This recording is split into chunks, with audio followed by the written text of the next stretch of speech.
que vocês pregam não há uma base bíblica.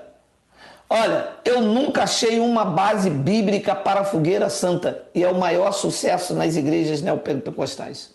Eu nunca achei uma base bíblica para a campanha de Gideão, para jejum de Daniel, para a campanha de Naamã, e é maior sucesso no meio pentecostal.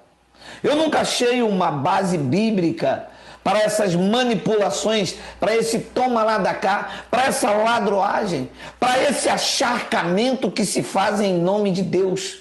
E é isto o que sustenta esse sistema religioso. Sustenta, porque não há quem confronte, não há quem se levante com autoridade e diga: vocês são cães gulosos, vocês manipulam, vocês enganam, vocês usam a Bíblia como negócio.